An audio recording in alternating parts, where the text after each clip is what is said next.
Good morning. April 23rd today. 6:30. I'm just starting to pack up everything inside. It's gonna be a full day of rain today. So I'm gonna pack up everything in here. It hasn't started raining yet, but it's going to start quite soon. I'm going to. Oh, there's a big bug on the inside of my tent. Inside of that. Not an emergency. Yeah, I'm gonna put everything inside the bag, inside the tent, and then I'm gonna bring the actual tent. I'll carry it and bring it over to the kitchen area where it's sheltered. Pack it up there in case it does get rainy. Then I just know that no rain's gonna get inside my actual tent while dismantling it. Okay, big rainy day. Gonna go to another village. I'm gonna take it 20 kilometers today. Nothing too crazy. Okay, so I'm all packed. I have my bag all ready to go. It's fitting a lot nicer. Every single day to kind of figure out better ways to store everything, finding all the nooks and crannies that are still efficient. And I have my rain cover on it a lot better than I had before. I think just with exhaustion and being wet, I kind of just throw it on and go. But now that I'm sheltered and I had that onset, I can actually think better. I'm also making a small sacrifice today where I'm getting rid of this pot right here. It's a top component to a bigger pot that I have. I just find that it takes up a lot of space because it sits on it upside down, and that volume right there is actually a lot of space inside that bag. So I don't really need it. I mean, it sucks because I paid like $30 for the whole kit, but it is what it is. Having that space in here means that it'll pack lighter, and I can walk farther without as much pain, which is what I go for. I'm also going to carry less water, just for weight reasons. This is about 1.5 liters right now, and I think that'll be fine for me to get to the next village, which is going to be a 7-hour walk. I'm going to buy a smaller water bottle from this vending machine. Right, where the hell is it? There. I'm just going to try to not eat as much. I ate a lot more food this morning for breakfast, and I'm also getting rid of all my garbage here. So weight is the name of the game. I'm also planning on leaving my laptop with my friend Shion, who's going to be able to take it to Niseko for me, which I do end up going back to hopefully in the future in July. I don't need to carry around my laptop, I realized. Everything I can do on my laptop, on my phone. It was more of a luxury, but now feeling how long I'm walking, it's just all I think about while I walk is like fucking laptop, carrying that laptop. So I'm gonna leave it behind on the 25th. That gives me 2 months without a laptop. I don't know how I'm gonna do it. Need that laptop. It's great because it's like 2 kilos, and it's 2 kilos off my shoulders, and again more space. And I'm not paranoid that it's getting damaged over the next 2 months. Yeah, it's great for planning, but I can focus my time on other things. Hey, that's the update. It's around 8:15. I'm about to head out. Big day today. I might climb a mountain, might not. I might skip it. You can pass it if you wanted to continue on the trail. But this is going to be a nice hike. It's going to take me through some waterfalls, and then I'm hiking along the side of the road till I get to the next town, which is fine. The town seems like it has somewhat more infrastructure than here. A couple campgrounds, so I'm going to ask them if I can just show up. I'll go to the cheapest one. Hopefully they have laundry. If not, I am fine with clothing until I get to Kurume, which is 2 days away from now. And then I will stay in a building that will hopefully have laundry. I'm at the campground, and the campground's washroom, just like out front of the tents, has a bidet toilet. It is a heated seat, and I just think that's so entertaining because I remember when I worked out in Tofino at this very fancy resort, there were very expensive apartments that we cleaned, and only one of them was given a bidet, and that was the fanciest of all the rooms. And I'm just at a campground at their shit shack, and there's a bidet with a heated seat. We are not living at the standards of Japan, folks. In Kyoto, they have a very popular tourist attraction where there's bamboo forest and you walk through it. It's about 100 meters tops. Very glad it's a free attraction. It's free. You can go do it. There's some stuff you pay for around, like gardens, but generally it's free. But I'm glad it is, because on this trip, all there is I'm walking through is bamboo forests. The amount of bamboo I've seen in Japan so far is remarkable. It's so cool looking. I've never seen anything like it, and it's everywhere. And the tops are like orange. Maybe it's a season thing, I don't know why, but it's super pretty, and they're in big patches. They aren't sparse. So as you're walking through the mountains, you just see little giant portions of it in orange at the tops. It's super cool. But yeah, if they charged to go see that attraction, that's a rip-off, I tell you, because you just gotta go a little bit into the woods and bamboo's right there. Now that I'm slowly figuring out my routine for the rain, another point I want to mention about why it's a good thing, the temperature is really cold. It's like 18 Celsius, which is lovely. Again, not going through as much water. And it's keeping the wildlife chill. More regarding the snakes, because there are venomous snakes. Colder the weather, the slower they are, the less active they are. Warmer the weather, the more active they are. Potentially the more keen they are to put up a fight. So I want them to be docile. And insects. As mentioned previously, there are those Japanese hornets.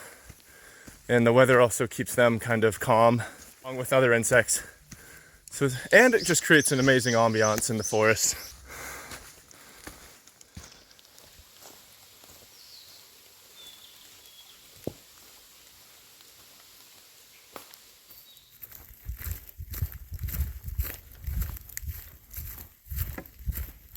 Do you see what I mean about bamboo being everywhere now?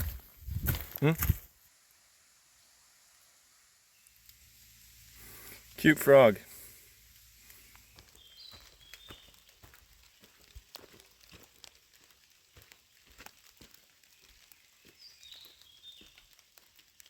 And this is why we love Japan, everyone. Middle of nowhere vending machines. Wholesome story, real quick one. Essentially, I'm just walking along this highway. I have to for a while to get to a big dam area where I catch on to the trails again. A sweet old lady is humming along, walking down the road with her umbrella as a cane, and she just sees me. We say like, "Ohayou gozaimasu," and she asks me in Japanese, "What are you doing here?" in the nicest way. And then I said in my really bad Japanese what I was doing. And she just laughed and then said, "Stay safe." And I was like, "Oh, hey, arigatou gozaimasu." Yeah, I know, it's just cute little stuff.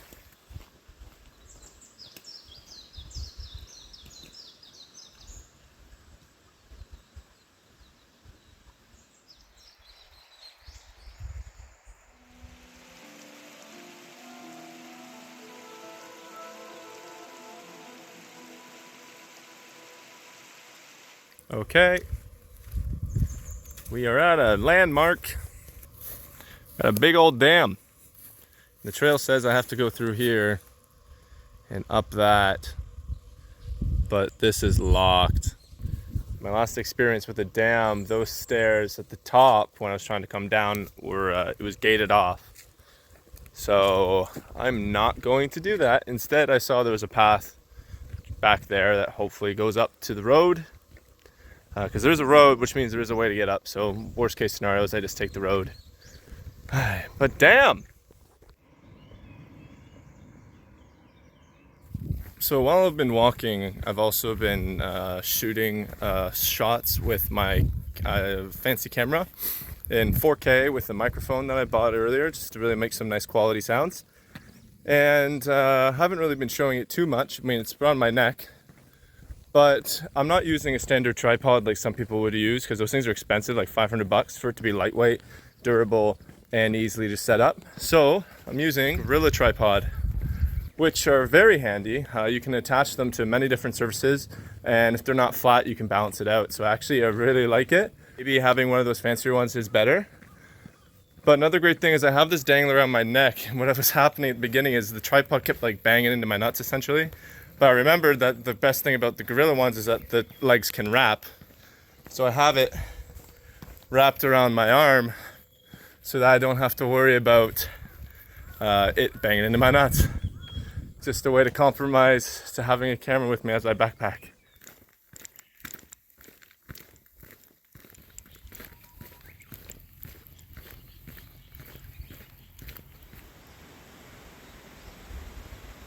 It's about 1:30 now.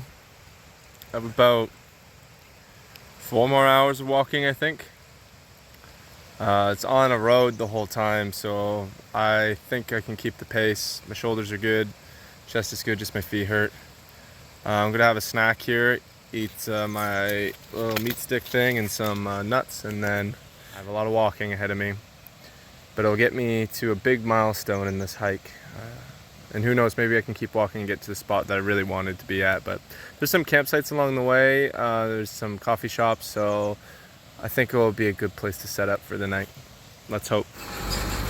I've said this 1,000 times now, but middle of nowhere vending machines, hot coffee for $1. We need this in the world, in all places.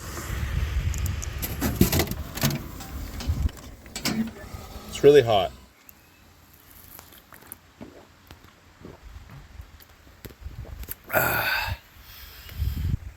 Just on the side of the road. Hot coffee.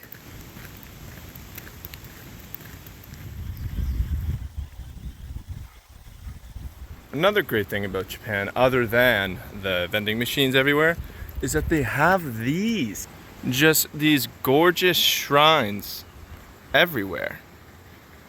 So the plan is hike this road until I get to the next town, which could be 4 hours.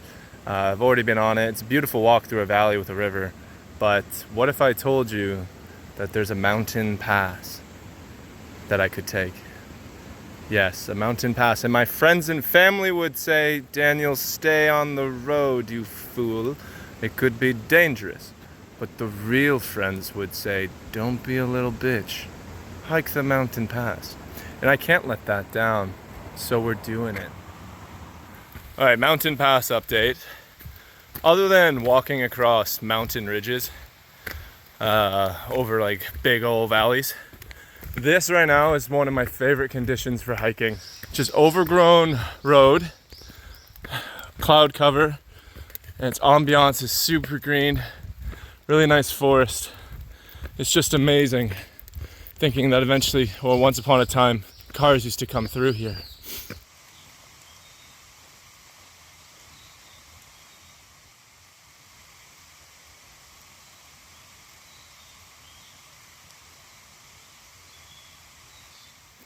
This mountain pass is absolutely stunning. The ambiance is so eerie and misty and lush and green, and a river and old stone bridges. It's insane. Oh wow, this is amazing. Oh, everywhere you look is just so like, it looks like those shots you see in movies that are just absolutely gorgeous. Hey, we're back on the road. Foggy and rainy. Oh man, like then just stuff like this everywhere. I don't even have a chance to talk because everywhere I look is just gorgeous shit. Oh, it's a shrine, guys. It's a shrine.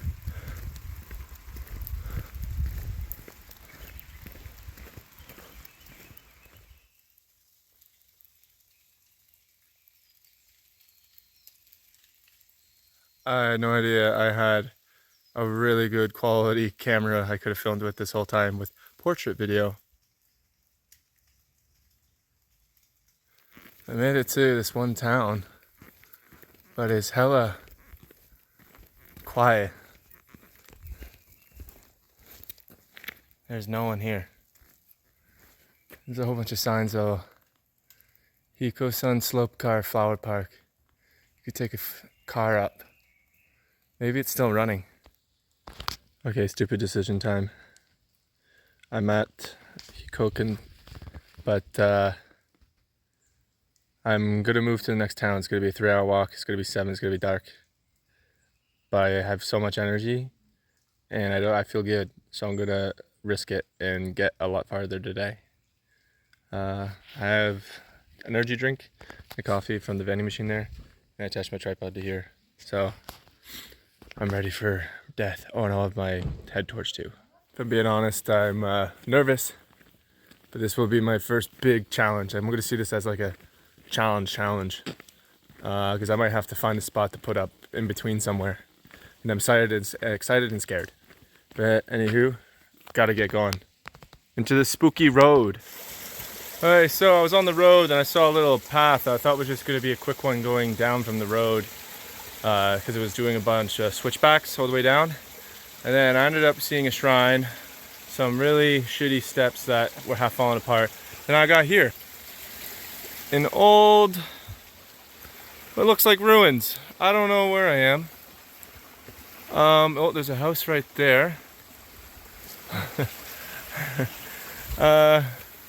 Yeah, definitely was spontaneous. And please, I bet it could say my trail.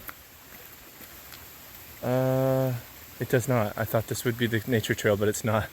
Anyways, very cool looking.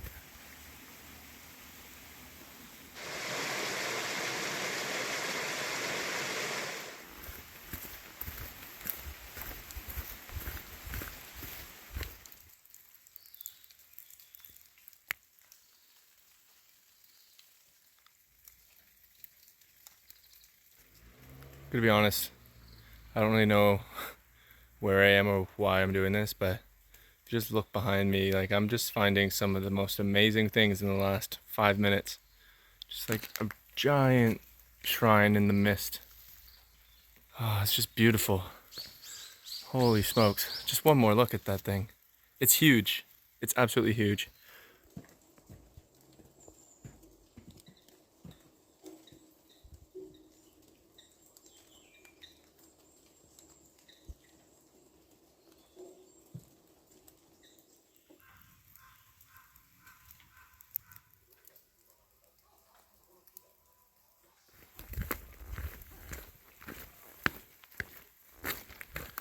I'm feeling good right now. I had that coffee, and the energy drink, and the painkiller, and I feel zero pain. I'm buzzing from what I just saw, and this path is just absolutely gorgeous, as is the theme of today. Let's look again. This has been the best, worst decision I've ever made doing this walk, but we'll see who's laughing at the end of it when it's raining and I'm all wet in a tent. Maybe it's worth it. Probably worth it.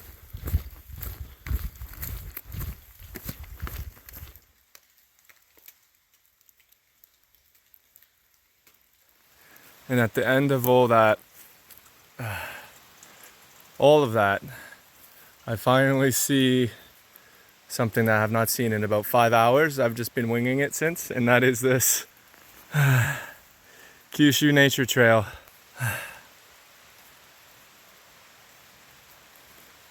Amazing. My old trusty Kyushu Nature Trail sign has told me that the town I need to get to is 7 kilometers away down the nature trail. Okay, sorry, interruption. Look at this. I just can't go a thing without seeing pretty things. Oh my gosh. Anyways, so instead of taking the road, I'm actually going to risk just using the trail the entire time. Oh my god, just so pretty. This whole walk. Oh god, I can't stop. I can't stop! It's so beautiful!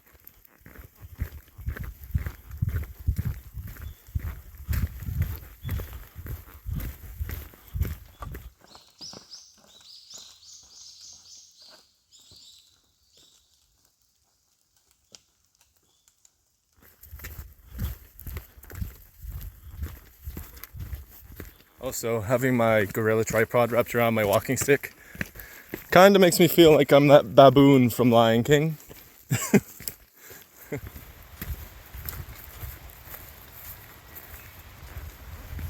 Alright, so we have our first obstruction. A man has said no to the trail. So I'm just going to go around him with the road and then back on the trail. This would have been really pretty, but the pass has been blocked off completely from there. No way across. Unless I use this. No, I'm not going to do it. I'm going to use the road. Bummer. It's super pretty. Hey, I found another bridge that takes what seems to be a road that's not used, that will link up with the trail again. If I really needed to, for tonight, I found an abandoned hot spring onsen here. It'd be perfect. I set my tent up right there. I just make sure I wouldn't move and fall into the hot spring. But even by that wood right there, oh, it's definitely abandoned. But it's really beautiful. We're gonna also have bushwhack to get to the trailhead. Just following this riverbed. Hopefully it doesn't lead to a waterfall or something, because I don't know how high up I've gone. Speaking of that, it did just drop down pretty low in height. We'll see if I can navigate this. Too many fallen trees in the riverbed, so I'm not going to risk it in case of an injury, especially at this time. So I'm going to stick by the road. Good news, we're back on trail. Okay, the rain has started, but I got my bag all secured up, so I'm not too worried. And I have my raincoat. I'm warm, good spirits. I have electricity, water, food, motivation, and I don't feel any pain, which is awesome. And yeah, battery, very important. So this trail links me up to Road 52, and then once I'm at Road 52, I'm on Road 500. And once I'm on Road 500, then I'm home free. You could tell there used to be a bridge here, but it must have collapsed. Anyways, it's a very easy fix. You just go down there and the trail continues that way. Okay, this section took big brain focus because half that trail did not exist. You had to keep finding it, follow the river, get down, follow the river, get back up, find it. But now I found more of a cemented trail here, and lead me to the road. I can see road up ahead. Damn, that was an adventure. A lot of ankle breakers. And now I'm looking at the trail that I ditched, and it seems pretty chill now. Dude, that was like scaling landslides across the mountains. So that was a heck of a situation. But we're making it out. There's more daylight again, and I'm still good.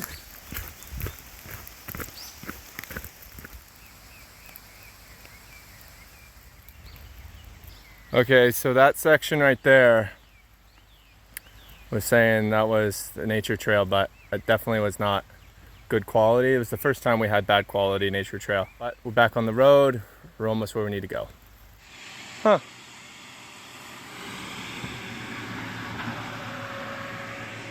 Out of nowhere, that was the first public bus I ever saw. I think they have their own road because I don't see any other cars on it. Interesting. That could have been nice.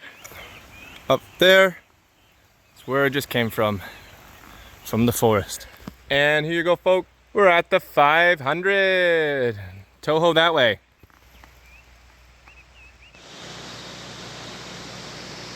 I wonder how often those occur, because I've seen a couple now. Okay, it's pushing around 7:30.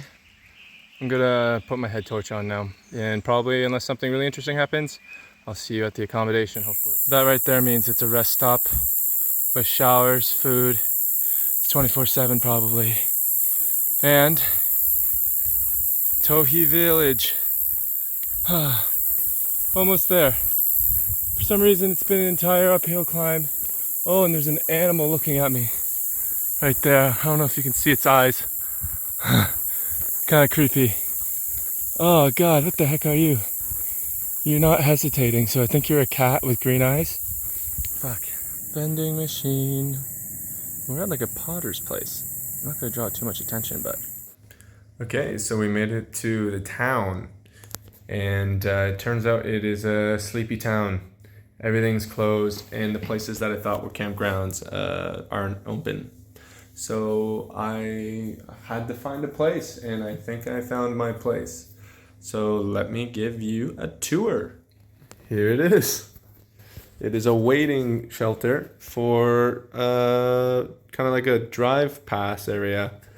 I will be putting my mattress, my air mattress here, and a sleeping bag, and just sleep in right here. Honestly, it's not that bad. It's the same as a tent, if not warmer in here. It's raining outside, so hell no am I going out. There's also vending machines all around me, so if I need something, I can. And yeah, I'm just drying everything. I'm gonna cook my dinner here. It's gonna be really nice. And even there is a washroom right beside me. And to make it better, cheeky little outlet for my battery pack to charge. So it's around 8:45. I'm gonna wait till maybe 10:30 before I set up the bed, just in case anyone comes in here or drives by. It's a pretty sleepy town. I'm gonna wait till everyone in here to go to sleep, and then a lot more cars will stop going in. I've been keeping track of it. Maybe one in every 20 cars stops, and then they just usually go get the vending machine or go to the restroom, because all that's in here is a phone, like a telephone booth thing. So there's no reason for anyone to come in.